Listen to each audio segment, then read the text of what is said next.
แบบนี้ก็เพราะស្រឡាញ់បងពេកឲ្យតែបាត់ភ្នែកក៏ឃើញបងក្បត់ហត់នឹងលួងខ្លួនឯងថាវាត្រឹមយកសម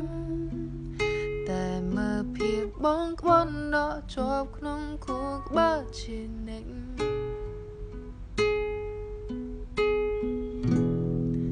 មិនអាចបំភ្លេច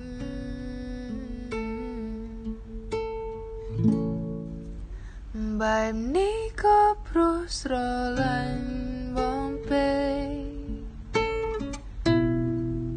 ឲ្យតែបាត់ភ្នែកក៏ឃើញបងក្បត់